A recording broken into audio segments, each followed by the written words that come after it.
nature, where there are no any calculations. And now unit by unit, that is chapter by chapter, I am going to explain you which will come for 2 marks, which will come for 5 marks, and which will come for 15 marks.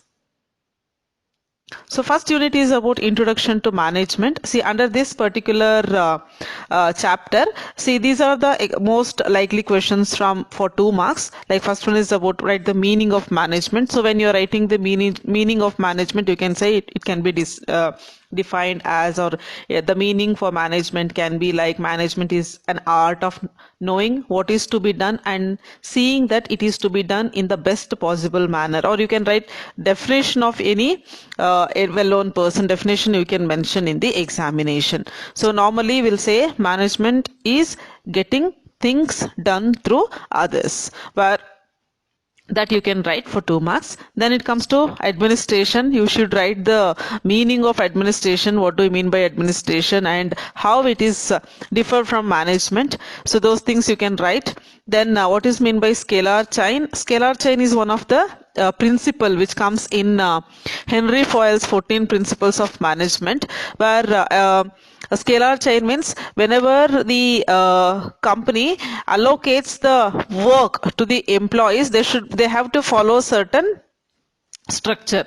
We can call that as a scalar chain. Especially when it comes to scalar chain, it is hierarchy, where higher official, lower official, and middle level officials, or we can say senior manager, a medium level manager, or lower level manager. So there should be some hierarchy which should represent, or which should there in the organization. Then only the work can be delegated from one person to another person. So this comes to scalar chain. They may ask you for 2 marks. And next we have something which is called as, what do you mean by Esprit de Corps? See, Esprit de Corps is also one of the important management principle under Henry Fayol's 14 principles of management. It stands, what is the meaning of it? See, the meaning of it is like involving the employees in the decisions of the management, involving the employees in the decisions of the management. In other words, we can say managers are responsible for the development of morale in the workplace, individually and in the area of communication. And Esprit de Corps always contributes for the development of culture and creates an atmosphere of mutual trust and understanding. See, Esprit de Corps is one where whenever the managers are extracting or they are getting the work from their subordinates, there should be a moral at workplace. Either it may be individually or either it may be in the terms of communication. So this comes to Esprit de Corps. See, these are the most expected questions which I got from identifying last 5 years question paper.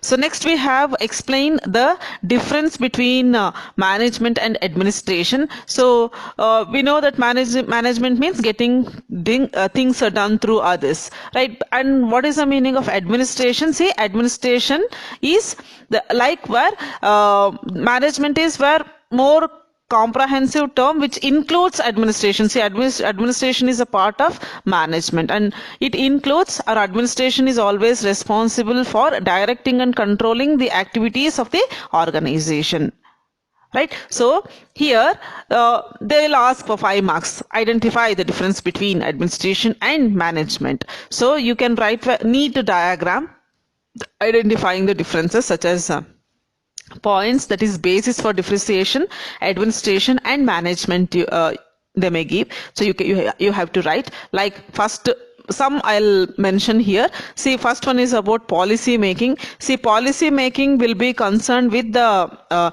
management, and the implementation of that particular policy will be in the hands of the administration. Then implementation of the policies will not be directly by the administration, it will be directly concerned with the management. Then functions, see, in administration it comes to always legislative function, which means legal rules and regulations. But when it comes to management, it's purely about executive functions, executive functions. And the main functions of administration is like planning and organizing.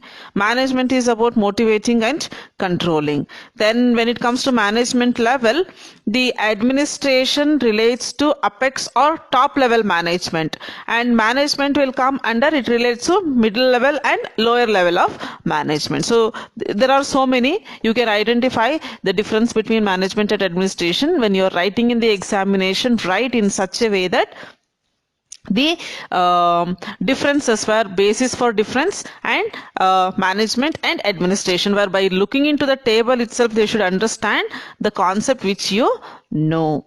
Then next we have write a note on levels of management. Yes, we know that we have 3 levels of management, right? Top level, middle level and lower level. And at the same time, when it comes to top level, middle level and lower level, we need to write, if it is for 5 marks, see, this is a question for 5 marks, right? So in that 5 marks question, you should write like, what is the role of top level people? What is the role of middle level people? What is the role of lower level people? Like that you have to mention. So if you are mentioning with the neat explanation in the sense, then definitely you will get the complete 5 marks. Then next we have important skills which are required for managers. See, normally the skills which are required for managers are broadly classified into 3 different it's normally classified into 3 different categories, but we'll say even 4. First comes to organizational skills, second comes to technical skills, third comes to human skills, and fourth comes to conceptual skills. What is the meaning of organizational skills? See, organizational skills are the most important skills or most required skill of a manager. If we are calling an effective manager, he should have all organizing skills. Then technical skills, apart from organizing skills, he should have some technical knowledge about a particular job, because when he is supervising certain job, he should know the process, equipments, techniques which are used to carry out that particular function. Third, it comes to human skills. What is the meaning of human skills? See, another important skill is effective manager should have human skills. What is that human skill? He should be cooperative with everyone. He should coordinate. He should motivate. He should direct. He should understand the people. So he should ultimately, he should have the skill of understanding his co-workers, understanding subordinates, understanding juniors, because it comes where then only a good rapport will build between the manager and the subordinates, so that they can come out with a good work culture. Then last, it comes to conceptual skills. See, conceptual skills are where the manager will involve in understanding and visualizing the company as a whole, where he will not think like I am separate and company separate. He will think I means company. Till the time they work for the company, they should think that this is my company and I have to work hard for this particular company's growth. This is the one which comes to conceptual skill. This will be helpful. This type of conceptual skill will be helpful for the managers to solve various problems which are required. The skills which are required to solve the problems which happens in the organization effectively and efficiently, in such a way that they can understand the situation and they can come out with the problems. So next we have something which is called as approaches to management. So we have various types of approaches. You can identify those approaches and you can write in the examination. So we can say especially, or we can say like autocratic, or it may be like classical approach, quantitative approach, behavioral approach, contemporary approach, system approach, contingency approach. There are so many types. See, we have 4 types. There is classical approach, quantitative approach, behavior approach, and contemporary approach. Other 2 approaches which are like systems approach and contingency approach. So you can take any 3 or 4 and you can explain in the examination. Then finally it comes to the process of management. Again, for the process of management, there is a simple diagram for the process of management which comes like input, process, output. So in the input I am going to use men, machine, material, money and resources. Then I'm going to do the activities like planning, organizing, directing and controlling in the middle of the process. And finally, I'll see my end results, whether I achieved the goal or not. What is my output? What I have set in the objectives, whether I reached it or not. This one we will identify in the process of management. Then finally for 15 marks, see 15 marks is most important thing in this particular chapter, that comes to explain the functions of management. So we have so many functions like planning, organizing, directing, coordinating, controlling, motivating, staffing, leading, decision making, right? So we have so many functions. So here individually you have to write planning, and what is the meaning of planning you have to write. You have to write what is the meaning of organizing and meaning of organizing. Then third one, you have to write staffing as a heading, and what is the meaning of staffing. What is the meaning of decision making? What is the meaning of controlling? What is the meaning of communicating? What is the meaning of motivating? So these are all the things which you have to write in points and you have to explain. See, for 15 marks, a maximum of 8 to 9 functions you have to explain very neatly to get complete for 15 marks. This comes to first one. Second one, briefly explain Henry Fayol's 14 principles of management. So here there are 14 different principles which comes under Henry Fayol's principles. So it comes like, it will start like division of work, authority and responsibility, discipline, unity of command, unity of direction, subordination of individual interest to general interest. Then it comes to remuneration, the degree of centralization, scalar chain, order, equity, stability of tenure of personnel, initiative, esprit de corps. So we have 14 things. So you have to write all 14 principles for this particular question. Suppose you are writing this 14 points and you are not explaining, in the sense maximum you will get around 3 to 4 marks. Means you have to explain now. So if you are writing and explaining, in the sense complete 15 marks you will get for this particular question. Then third one, explain the process of management. See, I told even for 5 marks also it will come, even for 15 marks also it comes. So when it comes to for 15 marks, you have to write like input, process, output. So in the diagram you will write the things which comes input, output, that is process and output. Later you have to interlink. How? In input I'm using men, material, machine, money, market, everything. The 5 M's I'm going to use, or factors of production I'm going to use. And with that I'm going to plan, I'm going to organize, I'm going to staff, I'm going to lead, I'm going to motivate, I'm going to take decision, I'm going to control. So you have to link with the input. So after linking with the output, you have to give the input, you have to give the output. So a detailed explanation of that particular process should happen. So then we can get it for 15 marks. And finally, describe the challenges which are managed by managed in 21st century, the companies which are maintaining, or they are having so many challenges.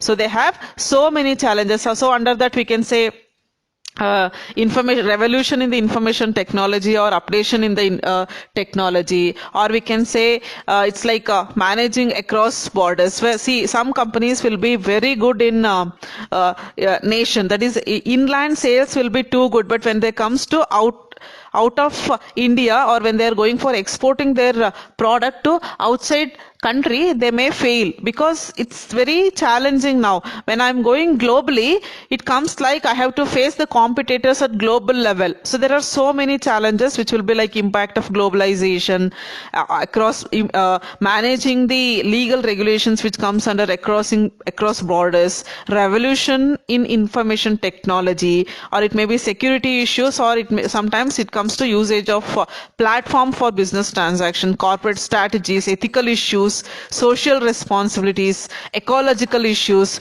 workforce diversity. See, the cultural aspects which comes in India and in another country are totally different. So how I am getting employees here, I may not get in another country, but if I want to start my business over there. So this is one of the challenge. So you have to write the challenges one by one and you have to explain. If you are writing only the challenges, you will get around 4 to 5 marks. You need to explain how workforce diversity is a challenge, how ecological issues are challenge, how global challenges are a challenge, or how social responsibility is a challenge, how ethical issues are challenge. That thing you have to identify and you have to explain in detail for 15 marks. This is from unit 1. Next we have unit 2, managerial functions. See, for managerial functions, there are so many questions which may come for what we'll call 2 marks. Definitely we can't say this will come, this will not come, but these are the most expected questions which I have mentioned. See, they'll ask what do you mean by planning. So you can say like planning is future course of action. So what to do, when to do, how to do, who is going to do, when they are going to do. So that we can say it is a short answer for all WH questions. Or you can say planning is a determination of what is to be done, how and where it is to be done, and who is to do it, and how the results are to be evaluated. Though there are so many definitions or meaning are there for planning that you can write in the planning. And organizing, see, organizing is a function of bringing all the things or the resources together, bringing all the resources together to start. See, in planning everything will be in hands, that is in work, we can say in paper. When it comes to process or actual work or actual business will start once planning is completed. So that comes to the second important question that comes to organizing. Then in organizing they may ask what is the meaning of a line organization. So line organization means all the people, those who are working in that particular organization, all are we can say same level. So that comes to line organizations. Then we have something which is called as mission, or what do you mean by vision, they may ask, or what do you mean by vision, they may ask. So you need to write the meaning for vision and mission. So always we'll say mission is a short term, created for short term goal, and vision is a long term objective. So like one by one they may ask. Sometimes they may ask what is the meaning of single use plan. Single use plan means the plans which we will use only for one particular assignment. Once it is done, then we will change our plan. So that comes to mission or vision. Then what is the meaning of strategy? See, strategy is a we can say it is a action, or we are doing it to achieve certain plan.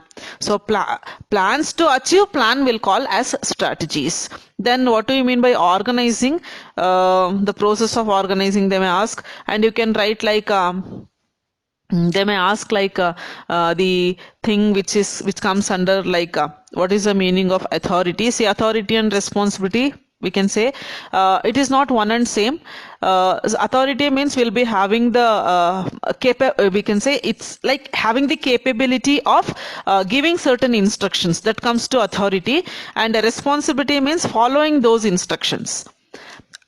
Responsibility means following those instructions. So then we have something which is called as what do you mean by centralization and decentralization? Centralization means where the work will be coordinated, or the work will be delegated by the top level to all other levels, where if any decision that should be taken by middle level or the lower level, in the sense they have to take the prior permission from the top level. That comes to centralized. If it is decentralized, in the sense where if I want to take any decision, I can take it, no need of taking permission from any person. So that comes to centralization, decentralization. Then it comes to controlling. See, controlling is a process of identifying the gap between objectives and the current performance. See, normally we will fix certain plan. After fixing certain plan, we will not follow that particular plan. So we have to see whether it is matching or not matching. So that is a process of controlling. So under controlling, we can say there are various techniques which will come for 15 marks. And individually they may ask the what is a technique like the situations, and on the basis of situation how we are going to control it. See, if we are control, if it comes to employees control, we can make certain HR policies, HR rules and regulations, so that I can control my employees. So there are so many strategies I'll explain in the coming slide. So then it comes to decision making. So decision making is one which comes like the taking right decision at the right time for the right purpose. Taking the decision at the right time for the right purpose, where effectively how I can get the benefit. Why this decision making should be there? See, I know that in future there is a good demand for my particular product. So then what I have to do now itself, I have to decide about my production quantity. So I have to take decision now itself. Suppose after 1 week or 2 week I'm taking decision, in the sense once I complete my production process, nobody will be there to purchase, because it becomes beyond the demand or the period of demand. So before that is right decision should be taken at the right time. So taking right decision at the right time comes to decision making. Then staffing means allocating the right employee for the right job at the right place at the right time at the right pay in the sense the amount or the salary or the remuneration which you are going to pay to the employees should be right. Everything should be right. So that comes to the staffing. Then it comes to directing. See, directing is one of the major function of a manager, where the people or for the subordinates or the lower level people or the people who works under a manager, the manager should know how to direct those subordinates, which comes to leading. The manager has to work as a director to complete a particular task. So that is the meaning of directing. Directing means giving instructions to the employees to perform a particular job in the expected way within minimum expenses or minimum cost. Then next is what is delegation. See, delegation is one particular activity where discharging the responsibility from one person to another person. For example, the organization has given some work to me, where I am going to delegate some of the work. So they asked me to prepare the sales report for the 3 months. So what I'll do, I'll ask my subordinate, see, I'll prepare the sales report of 2 months. You prepare the sales report for 1 more month. Then I can submit it to the top level, which they asked. Now I'm discharging. I'm giving certain part of my responsibility to another person. That comes to delegation. So next we have 5 marks questions. See, under 5 marks questions we have something which is called as objectives or importance of planning. See, whenever a company is doing certain plan, or it is having planning, in the sense that it is because of various reasons. Because the purpose of this planning will be where to avoid or to go for or to reduce the cost. Or to evaluate when I can do that particular work, or we can say it always objective oriented, and we can say it is a basic function of management, where on the basis of this planning only all other work will be performed. Because if there is no planning, there is no organizing, there is no decision making, there is no policies, there is no procedure, there is no programs, there is no projects, there is no mission, there is no vision. See, mission and vision are one of the type of plan. If I am having some mission, then only I'll work on that particular thing. And to direct the employees towards efficiency, we require plan. And always to achieve the objectives, we require a plan. And for forecasting, I require a plan. For taking decision, I require a plan. For provision, to check what is happening, or to identify whether I am working properly or not, I should have some plan. How I am going to check it?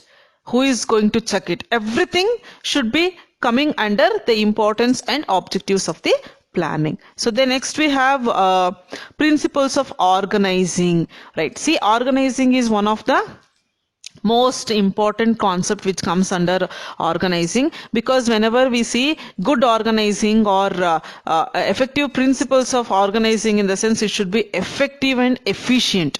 effective and efficient, because whenever the companies are having a proper organization system or organization culture or organization work, then definitely it is possible. We can say major principles like division of work. What is the meaning of division of work? Here I am classifying or I am dividing a particular work to different employees on the basis of their experience, qualification, designation, those things. Because see, I can give marketing related job to a person who has a degree in marketing, and I can give a job of production related things only to the person who has a knowledge in production. So here I have to divide the work, that is division of work, authority, relationship. So these are the things which will come like we can say principles of organizing. And under principles of organizing, one more thing is about centralization and decentralization. What is this meaning? What is the difference between centralization and decentralization? Here, when it comes to centralization, as I already said you, or I have already informed you in the previous slide, for 2 marks, centralization means the work will be carried or work will be delegated only with the head office. If I'm having head office and branch office, here in within the company, it is like the top level people will be having a complete hold on deciding anything. If I want to decide anything, either it may be for production, or either it may be for sales, or either it may be for some other work, in the sense, then I need to ask the permission for each and every decision. But decentralization is not like that. So decentralization is different, where I can take my own decision and I can work for the development of the company. So no need to ask the permission, ask with the permission of the employees. So we have, again, for centralization and decentralization, we have a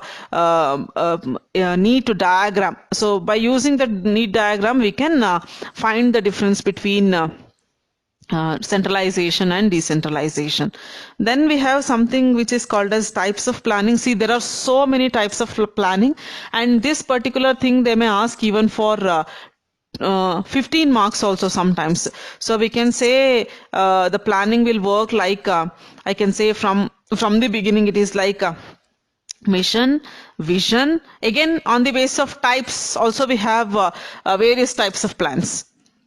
On certain basis we have certain types of plans, like on the basis of functions. See, when it comes to on the basis of functions, we have functional budgets, sales budget, production budget, raw material budget, labor budget, cash budget, purchases budget, finance budget, or even we can say master budget. See, master budget is overall, all function budget will be there in that. Or we can say classification on the basis of flexibility.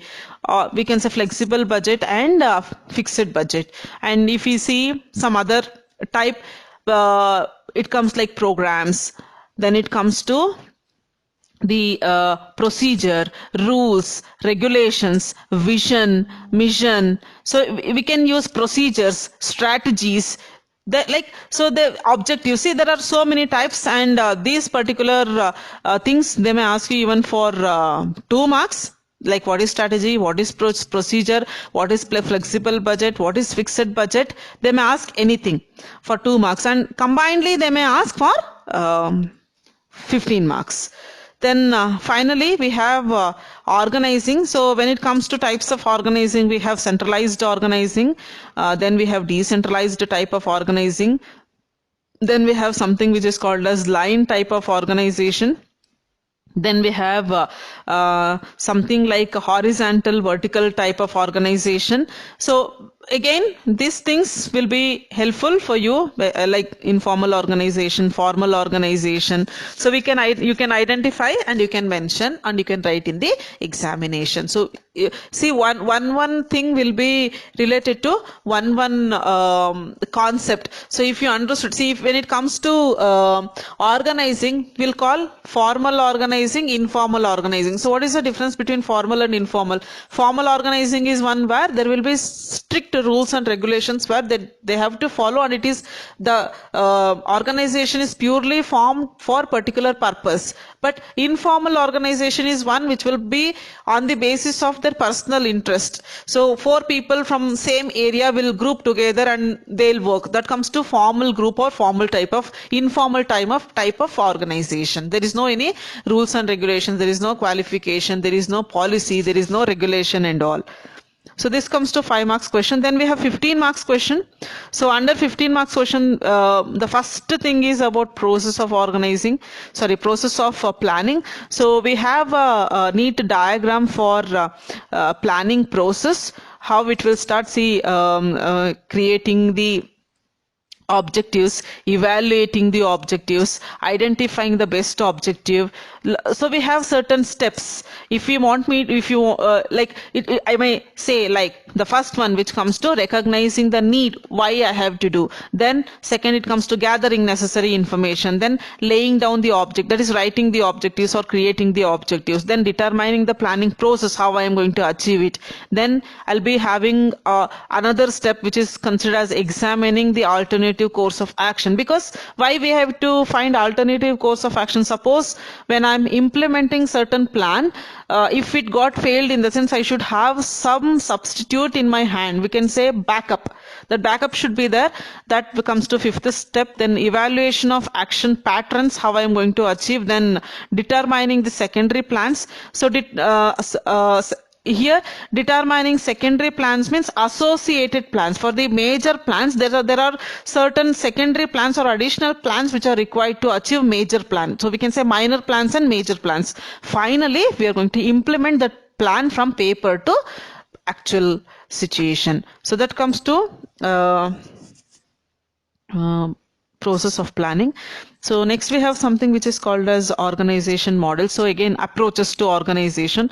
So we have various approaches or theories of organizing. So we can say that is classical theory of organizing. Then we have something which is called as neoclassical, classical and neoclassical, it comes always. Then we have something which is called as flat organization structure, decentralization, informal organization, appraisal of neoclassical theory, organization, the modern organization theory, system approach, so contingency approach. So these are the things we have under organization model. So you can use any model, or you can write some 4 to 5 models and you can explain in the examination. So then next we have some with neat diagram, explain the process of controlling. Again, for even the process of controlling also we have a neat diagram. See, why we require this controlling? Because to identify whether the company is working, or so the employees are working according to the expectation or not. Because when the companies are creating the policy, the policies will be different. The policies will be different, but at the end the results will be something else. So I need to check. It's a responsibility for me to check whether the work is done according to the plan or not. So that according to plan or not will be coming to know with proper control. With proper control, process only will come to know. So that proper control, will call it as establishing the standards. I have to establish certain standards, and after establishing the standard I should measure actual performance. Then I need to compare the performance with standards. Then if the actual performance is good than the expected, in the sense, then well and fine, you can continue the same course of action. But if the expected results are something and actually what we are getting is something, in the sense, now I have to make, or I have to take corrective actions to reinforcement of success, to make the process go for success. Then it comes to last step, that's once you are identifying, again you have to go with the first step. So after identifying the first step, then you can the controlling is not a one time process, it's a continuous process. You may say like 1 month I have checked the performance. No, it's not like that. It's like you have to maintain for 10 days or 15 days or 20 days. It's not like monthly or weekly or day by day. It is like periodical. 3 months once, 6 months once, 8 months once, 9 months once, or yearly once, depends on the work. So then this comes to the process of controlling, and we have certain techniques for controlling. Which are those techniques for controlling? See, we have forward feed. See, on the basis of timing, we have feed forward control, concurrent control, feedback control. Then something which is called as, we have on the basis of control system, we have market control, we have clan control. See, on the basis of levels, we have operational control, structural control, tactical control, strategical control. See, on the basis of responsibility, we have something which is called as top level manager control, middle level manager control, and lower level manager control, where individually we are going to give the responsibility where they have to check. And this is required. Why this effective control system is required? We need to mention, because to achieve organizational goals and to take timely actions or necessary actions, to understand the economic condition of the company, we need this controlling. So there are so many points where you need to consider when you're explaining various techniques of controlling. Then third chapter, see, third chapter is most important chapter that comes to human resource management. So as of comes to first two chapters, you have studied this first two chapters in even in your +1, +2 or first PUC or second PUC. From the third chapter, this is one where you have not studied previously. So that comes to human resource management. See, human resource management is completely about how you are managing the human resource in company, in organization. So we can say it is the first step which is required by each and every organization to manage the resources which are there in the organization, especially human resource in the organization. How I can manage the human resource in the organization? By the way of knowledge, by the way of skill, by the way of abilities, by the way of attitude, by the way of talents, opportunity. We have to provide best opportunities to the best skilled people, so that I can extract the complete work from the human. So this comes to the introduction for human resource management. Under this particular chapter, there are so many questions which may come for 2 marks. First is about what is the meaning of staffing. So staffing is one, because human resource management will come under staffing only. So what is the meaning of staffing? See, staffing is a process of identifying the right person for the right job at the right time at the right place. That comes to staffing. Sometimes staffing is related to selection. Then next we have, what is the meaning of human resource management? Human resource management is a process of, even it is called as personal management, PERSONNEL, personal management. So under this we'll study, we are going to apply all management principles and practices in human resource, in managing the human resource. That's why it is called as human resource management. See, human resource management is a process of application of planning, organizing, directing, controlling, and procuring the right person in the to the organization for the for achieving objectives of the organization. So that comes to the meaning of human resource management. Then what is human resource planning? Human resource planning is another important function which comes in human resource management. See, before recruiting any employee, first I should plan how many employees are required and what type of employees are required, what should be their qualification, what should be their experience, what should be their knowledge, what type of skills they should have. So everything I have to plan in the beginning, and later I have to work on it. That comes to human resource planning. And what is the meaning of human resource development? In short, it is called as HRD. So what is the meaning of this HRD? Here, by giving proper training and development in time to time, developing the skills of the employees. Developing the skills of the employees, we can improve. Why we have to develop the skills of the employees? to increase the performance of the employees. What is the use of increasing the performance of the employees? It is useful for achieving organizational objectives. The next we have, what do you mean by recruitment? See, recruitment is a process of inducing the prospective candidates to apply for job. It is a process of inducing or motivating the employees to candidates to apply for that particular job. Then we have something which is called as selection. What is the meaning of selection? See, selection is a process of identifying the right person for the right job at the right time for the right purpose at the right time and right pay. So we have to give good remuneration to him. He should be placed in good place. Means the designation and the time, everything you have to identify and you have to mention. So that comes here where selection. Then what is the meaning of training and development? See, training and development is one where to increase the performance level of the employees, the companies will give various types of training. So giving increasing the knowledge, or to increase the knowledge, or to increase the skill, or to increase the capability, the organizations will provide certain trainings to employees. So that comes to training and development. And then then it is what is induction. See, induction means I used to tell in the class, like what is the meaning of induction. See, induction is a process. See, this is the first step which comes once the employee is being recruited. We call it as orientation. So what is the meaning of orientation? Introducing the employee to organization.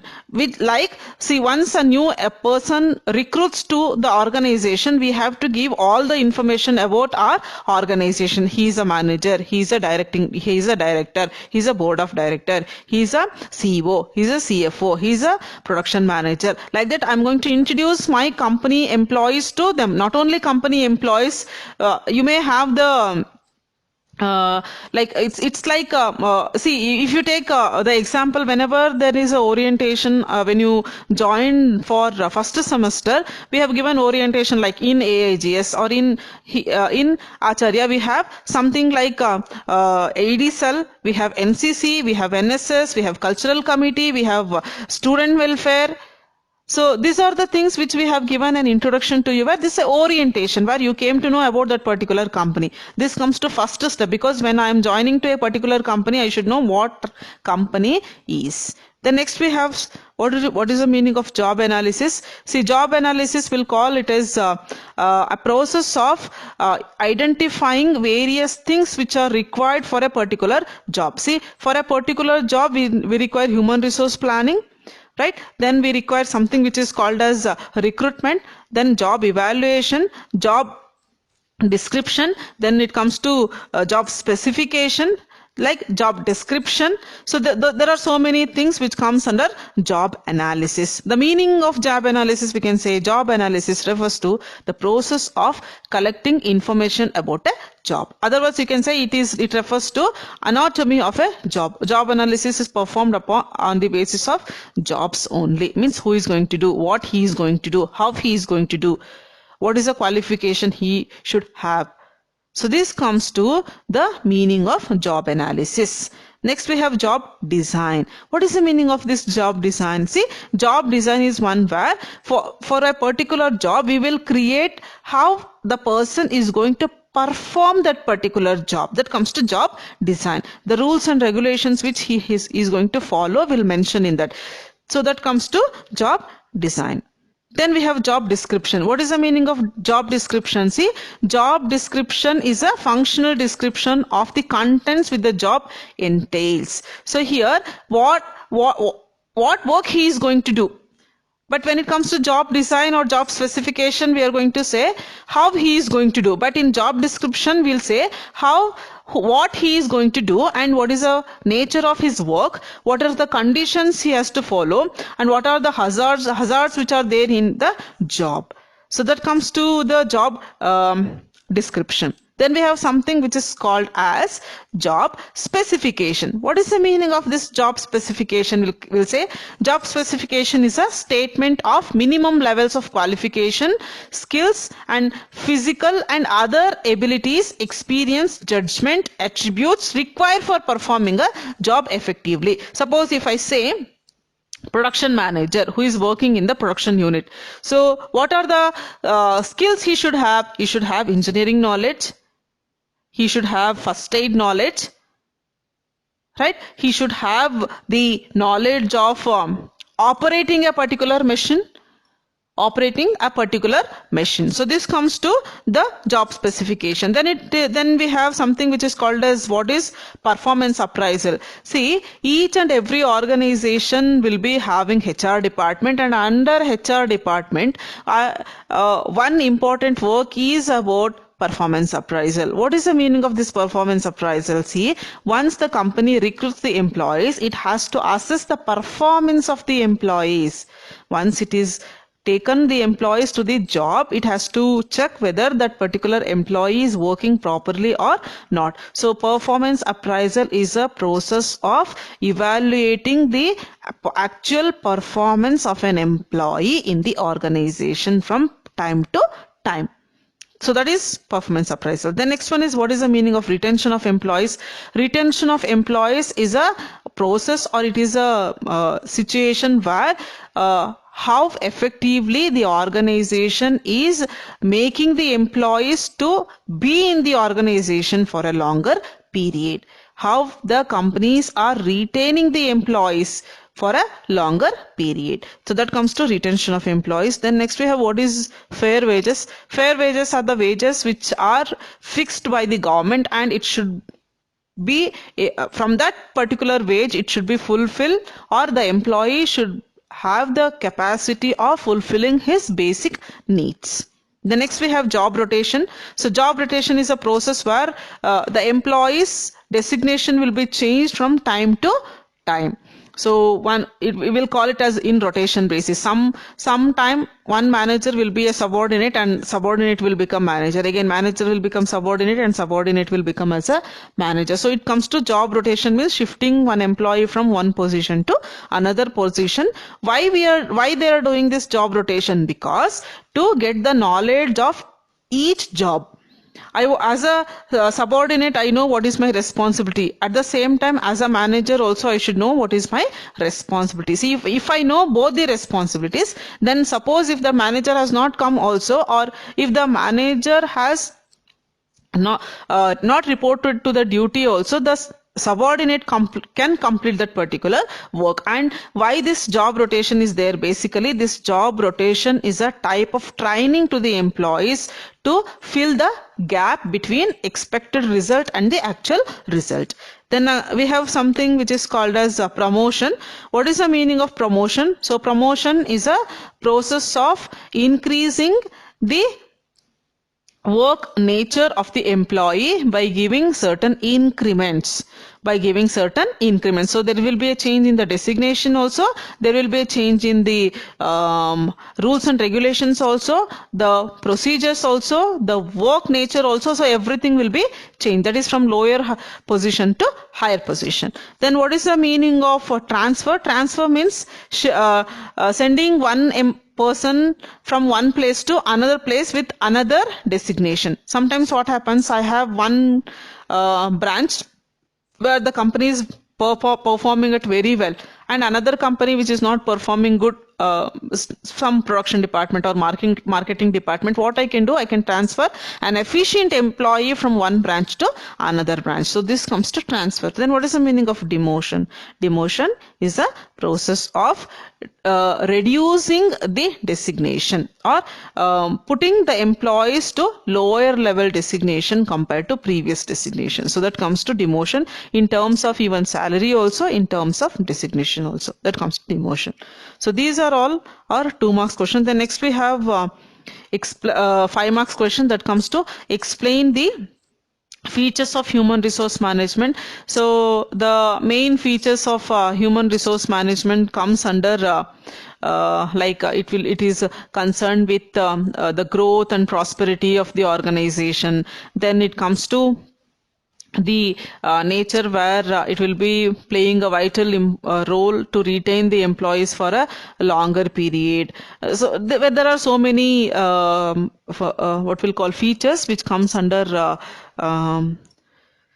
features of HRM. So then next we have explain the process of performance appraisal. See, again, for performance appraisal there is a neat diagram where fixing the standard, after fixing the standard, evaluating actual performance, comparing actual performance with the standards, and finally identify the gap why the actual performance is less than the fixed performance or the standard performance, and taking necessary actions in the last step. Even for this performance appraisal process and controlling process will match. So you may see the image for both the things, or the process image for both the things, and you can understand. Then explain various types of interviews. Yes, so when it comes to recruitment and selection, under selection interviews will come. Interviews are those things where will be followed by the organization, and again interviews from one company to another company are different.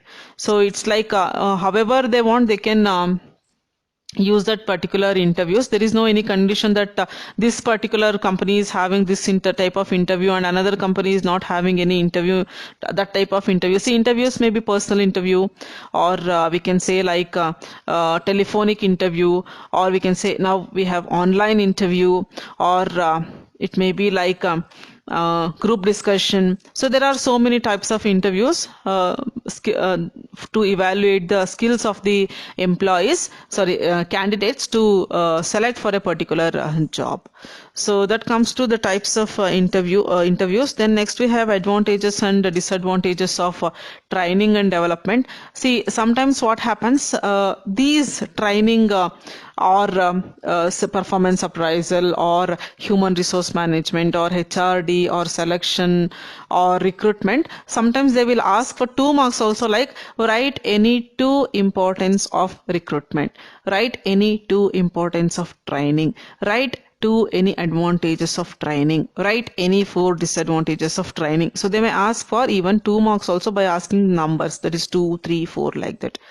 So we have so many advantages and disadvantages, and those disadvantages, see, when it comes to the importance of training or advantages of training, so it's needed for a particular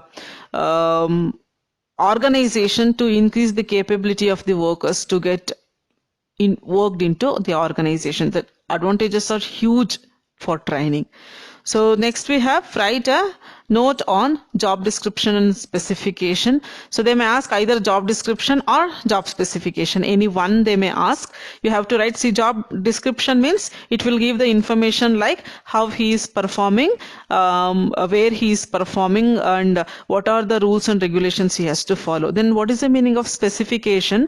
Under job specification will give the individual or the qualification details about particular job. Suppose accountant means he should have BCom or CA or MCom or MBA finance, and with 4 years experience or 10 years experience or 15 years experience, and he should have computer knowledge, he should have some technical knowledge, like that. I'll mention that comes to job specification. So you have to write. The next we have 15 marks question. So under 15 marks question, the first question is write the functions of management. Write the functions of management. Functions of human resource management. See, functions of human resource management and functions of management one and same. Under human resource management, planning will be there, organizing will be there, directing will be there, controlling will be there. In planning, I'll decide how many employees require, what is the qualification which is required, everything I will plan. Then in organizing, I'll go for recruitment. and selection. Then when it comes to directing, I'll give training to them, I'll motivate them, I'll lead them. Then when it comes to controlling, I'm going to do the performance appraisal, I'm going to maintain industrial relations, I'll go for personal research and audit. So this comes to the functions of human resource management. And second very important question, see, very important question under 15 marks for second question is, what do you mean by recruitment, and explain the sources of recruitment. Explain the sources of recruitment. The sources of recruitment are those, we can say, what is the meaning of recruitment? Recruitment is a process of inducing the prospective employees for the particular job. So we are making the common candidates to apply for the job. That comes to the sources of recruitment. So under sources we have two different types of sources: internal sources, external sources. Internal sources means within the organization, external sources means outside the organization. So first one, transfers, promotions and recommendation from present employees.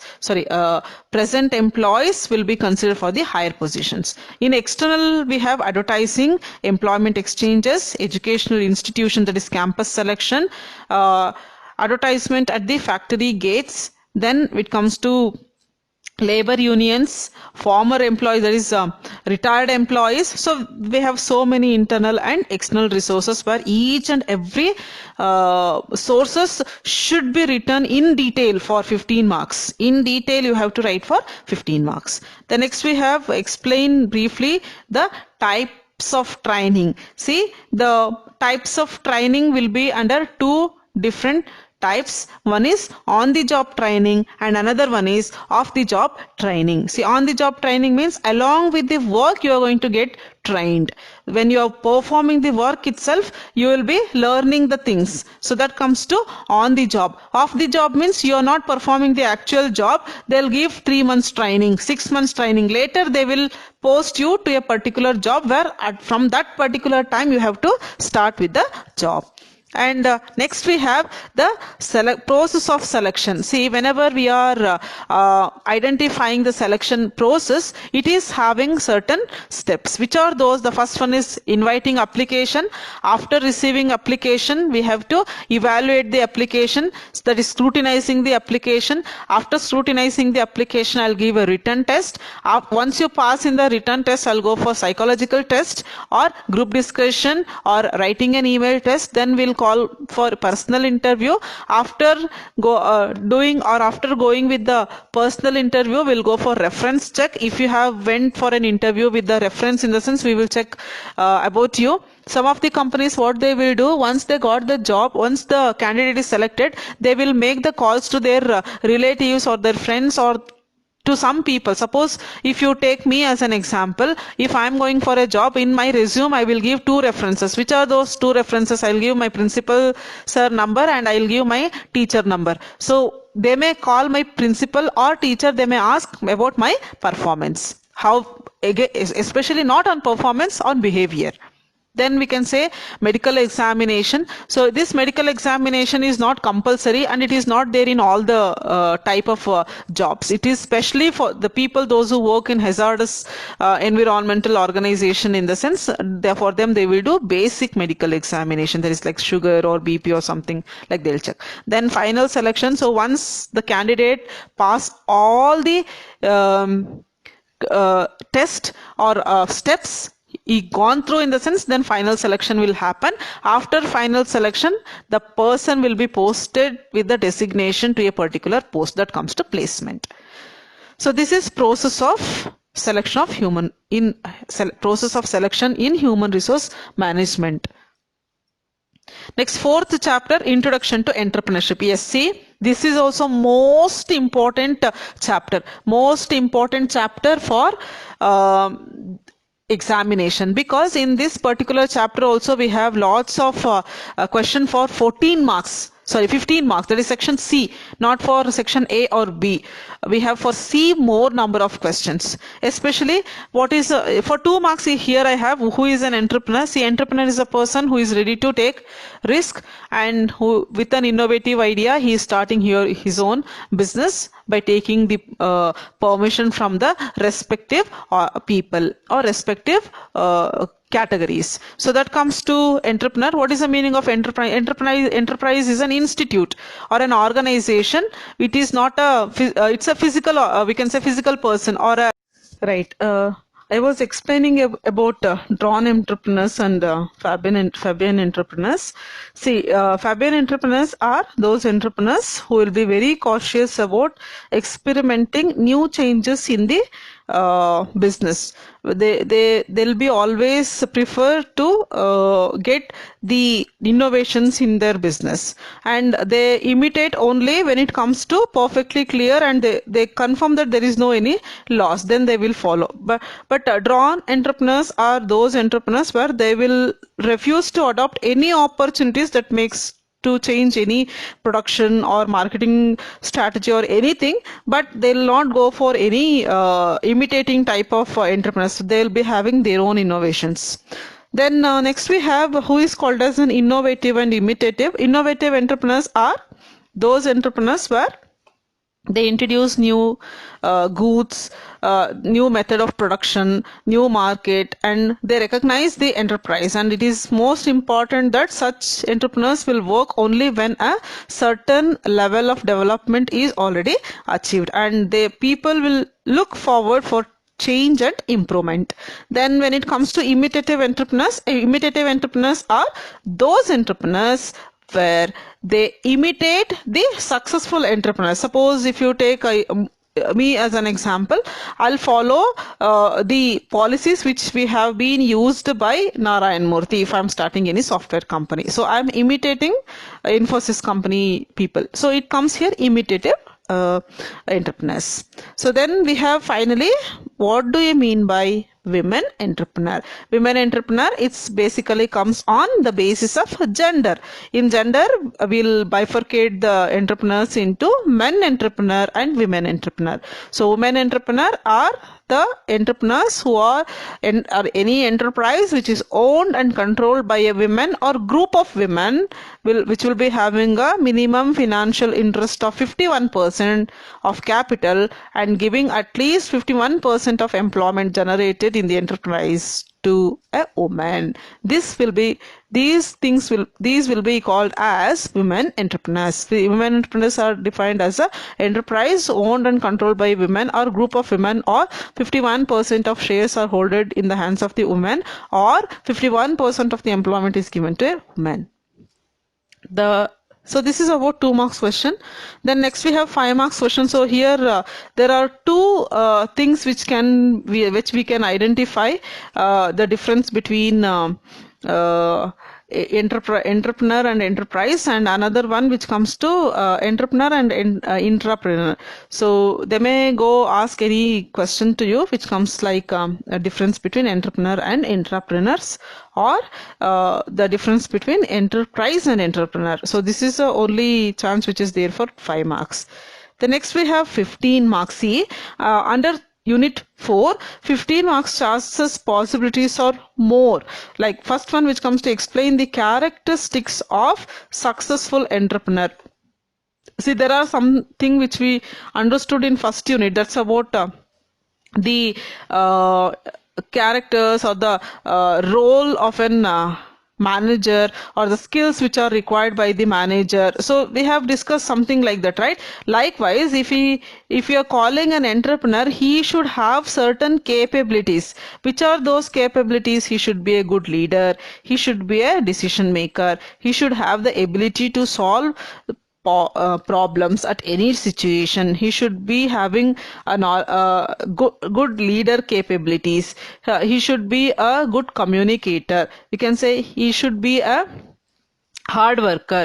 He should be always have a desire for higher achievement, and he should have highly optimistic in the sense he should have, or he should think in each and everything he should think positively, and he has to perform the work, and he should be independent, where for taking any decisions or any other things he should not depend on others, or he should not take any guidance from others. It is required, but when it comes to a successful entrepreneur, they will not take any guidance from others. They will follow their own rules. Then foresight means he should be a good forecaster. Forecaster in the sense he should be having the knowledge about forecasting the future, what may happen, what is going to happen, how I have to suppose in the evaluation I came to know there is a risk to my business, in the sense I should have a knowledge of overcoming that particular risk also. Then he should be a good organizer. Yes, he should be very innovative. He should be very innovative, because under entrepreneurship or entrepreneur, the first and foremost thing is about innovator. He should be an innovator, where he always go on innovating or finding new things. Then perseverance. So another important feature of a entrepreneur, or a characteristics of a successful entrepreneur is he should go for the we'll say it's a kind where he has to go under lots and lots of failures, but it will not become as his obstacles. He has to overcome that obstacle, and he can get the success, where he should have more learning experience. Then he should have team spirit. Yes, there should be a good team spirit, where because the company is not by an individual person, it's by group of people, right? Then this comes to the characteristics of successful entrepreneur. So next important question for 15 marks is about briefly explain the classification of entrepreneurs. Yeah, entrepreneurs, they may ask like who is called as trading entrepreneur, manufacturing entrepreneur, agriculture entrepreneur. See, on the basis of type of business, there are three: trading entrepreneur, manufacturing entrepreneur, agriculture entrepreneur. On the basis of use of technology, we have technical entrepreneur, non-technical entrepreneur. And on the basis of ownership, we have private and state and joint entrepreneur. On the basis of gender, we have men and women entrepreneur. On the basis of size of the enterprise, we have small scale entrepreneur, medium scale entrepreneur, large scale entrepreneur. So on the basis of other than these calculations, we have some 4 more important types of entrepreneur who is called as innovating entrepreneur, imitative entrepreneur, Fabian entrepreneur, drone entrepreneur. So we can say, other than this, we have still more, like solo operators, active partners, inventors, challengers, buyers, lifetimers. So there are so many types of entrepreneurs, where you have to mention any, if you're writing any 10 types of entrepreneurs, that's more than enough. That's more than enough in the examination. Then next we have something which is called as the reasons for the growth of entrepreneur. Why this entrepreneurship is grown day by day? What is the reason which is behind the growth of entrepreneurs? Why there is a need for the growth of entrepreneurs? So we have so many points under that. The first one, entrepreneurship development at grassroots level we have. Then we have entrepreneur and entrepreneur behavior, which will help. Then we have new technologies which will help the employees to go for the growth of entrepreneurs, which will give the opportunity to become an entrepreneur. If I want to give an example, new technology, see, as I know, there are many people, they know the usage of technology, like they started their own cooking channels in your YouTube. See, they are earning so much. It's not like, see, per day they are earning like 30,000, 40,000 and all, even though they are not having proper graduation or something or proper qualification, but they have the knowledge.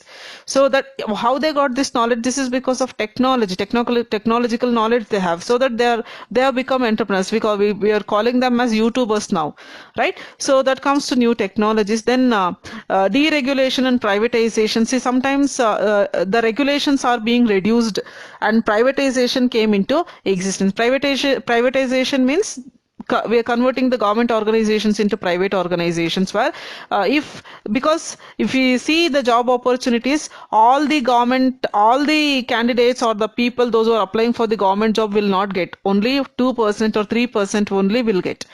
But remaining people has to start their own business. The main intention of having this entrepreneurship subject itself is like the reason why in India we have more and more entrepreneurial employment problems. So rather than searching for job, or rather than seeking for the job, you become as a job creator by learning the concepts of entrepreneurship. Then formation of new business communities. Yes, see, compared to previous years, now there is a significant shift in the nature of the business. So due to that also, the people are shifting from even individuals are becoming as a entrepreneur. Then increasing demand for variety. Yes, see, nowadays the people are not stick on to one. So as much as the trend changes, or the variety changes in their thought, they are purchasing again and again. Previously, if you're having one, I'll give a very small example. See, sandals or something, where we used to purchase one, maximum two. As I'm telling about my experience, where we used to purchase one or two, where if it is torn, in the sense we used to purchase one more. But nowadays, we can identify so many people. They'll be having their own collections, like 10 pairs, 15 pairs, like that. They'll be having collections. See, here the type of demand is being increased, and the variety is also changed. They will say, I have shoes, I don't have sandals. I have normal sandals, I don't have flat. So I have shoes. Again, in that shoes, I have only the formal shoes. I don't have other shoes which I can wear for jeans and all. So their practicability about thinking the usage of goods are changed. So they came into existence. Then service sectors, yeah, there are so many service sectors which are helping the entrepreneurs to people to become entrepreneurs. And we can say there is a huge growth for service sector in India. Because as per to a particular research, it says that is in the year 1995, it says that 60% of the GDP in the developed economies are purely from service sector. Which are service sector? Transportation, hospital, educational institution, media. So these are all the things will come under service industries.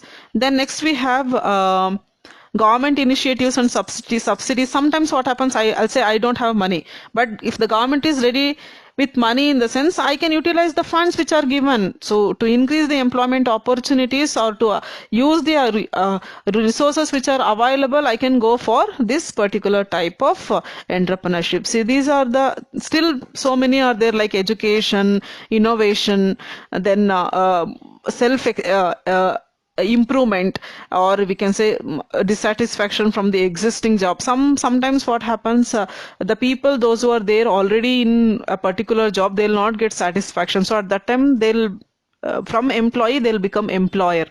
They'll say, I'm not interested to work for any organization, I want to start my own business. And so sometimes what happens, once I become an entrepreneur, I cannot shift from entrepreneurship to job. Some of the companies will not prefer the employers to become, or the entrepreneurs to become as their own employees. So that comes to the reasons. And finally, there are various challenges, we can say even problems faced by entrepreneur or women entrepreneur. See, both they may ask entrepreneur or women entrepreneur. There are so many problems. See, I'll say problems on finance, scarcity of raw material, competition, limited mobility, family ties, lack of education, male-dominated society will come for women entrepreneur. Normal entrepreneur, it will not come. So low risk-bearing ability of the women, the level of the confidence will be less for the women. So compared to men. So you can identify marketing problems, financial problems, human resource management problems, technical problems, legal problems, social problems. There are so many problems which will be faced by men or women when they are when they want to struggle to become as an successful entrepreneur. So this comes to for 15 marks. So finally we have unit number 5, government support for entrepreneurship. See, this particular chapter purely comes only for 5 marks or 2 marks. Suppose at least consideration, if they ask for 15 marks, they'll explain any 5 or any 4 schemes supports by government to entrepreneurs, or supportive plans to increase entrepreneurs in India, like that they may ask. At that time you can add so many schemes and you can write. So first it comes to, what do you mean by Startup India?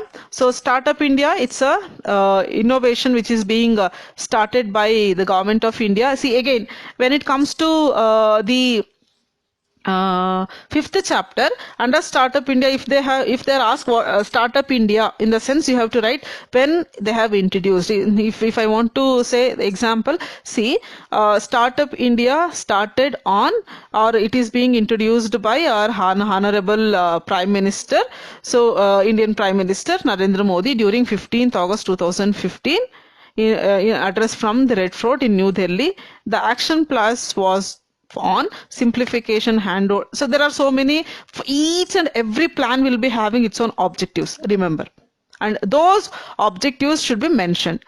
Startup India, if you read for 5 marks, you can write for 2 marks. Then Make in India. See, Make in India is another scheme which came from government, where to increase the intention of the Indian innovators or the people to produce the goods in India itself, rather than purchasing the goods from outside. That is for importing the goods, we can produce our own goods, so that the importing cost will become less. We can get higher rate of balance of payment. Then AIM is another one thing, that is Atal Innovation Mission. Atal Innovation Mission is a training in, see, it's a main thing which started to under the setup of Niti Aayog to promote innovation and entrepreneurship along with all over the country. And the main objective is where each and every school or university or research institution should have their own entrepreneurship development skill. It is called as Atal Tinkering Labs, we'll call it ATLs, that is Atal Tinkering Labs, or sometimes it is called as Atal New India Challenges, or Atal Grand Challenges. Then industry, academia or government global collaborations. There are so many things which will come under AIM. Then expand. Sometimes they'll ask, just to expand, what is the meaning of PMGDY? See, this is a question which they asked in the year 2019, last year question paper they asked, what is the meaning, what expand PMJDY? So Pradhan Mantri Jan Dhan Yojan. So that is the meaning. Why they started? To increase the mindset of the people to make the transaction through online by having a bank account. That comes to Jan Dhan Aadhar Yojan. So that directly related to Digital India. So then step is one where we can say support of to training and employment program for entrepreneurs. So that this scheme is especially for women. This scheme especially they started for women. So then we have JAM, that is even you have to explain what is the meaning of JAM. Then we have something which is called as TRED, that is trade related things that you have to mention and you have to explain. That comes to TRED. And later we have something which is called as PMKVY, that comes to Pradhan Mantri Kaushalya Vikas Yojana. So they'll ask you to expand what is the meaning of PMKEY. So you have to right. And when it comes to the last one, the last thing is write any 2 objectives of above scheme. So they may ask 2 objectives of Atal Innovation Mission, 2 objectives of Digital India, 2 objectives of Jan Dhan Aadhar, that is Aadhar mobile or Digital India, or just here the point is they may ask you the answers in such a way that any 2 points from anything, like either it may be from Startup India or Digital India or Make in India or STEP or Pradhan Mantri Kaushalya Vikas Yojan, JAM or Atal Innovation Mission, any scheme, they may ask any 2 objectives. And for 5 marks, as I said earlier, individually you read what is the meaning of Atal Innovation Mission, why it is started, when it is started, what is the objectives or what is the functions, like that. What is the intention of starting the scheme Startup India and objectives. Make in India, objectives. STEP, objectives. Then Pradhan Mantri Kaushalya Vikas Yojan, objectives. NSDC, National Skill Development Center. National Skill Development Center will call. This particular center is a thing which gives a prominent training to the people, those who want to become entrepreneurs. How to grow what we'll call mushrooms. This is one booming industry business now. So how to grow vanilla plants. So there are so many training which will be given to the people to become the entrepreneurs that are under the scheme of NSDC. Then objectives of Digital India, or briefly explain the concept of trade, that is trade related expectations and development. So this comes where majority will come only for 5 marks, not for 15 marks. If they're asking for 15 marks, any 2 or 3 initiatives, or they may ask like explain the various initiatives by the government to support entrepreneurs. At that time, whichever 3 or 4 schemes you remember, that schemes you can explain. Like this, they'll give write a note on how I have mentioned in the 5 marks question, like that only they'll ask for 15 marks. Finally, thank you for watching.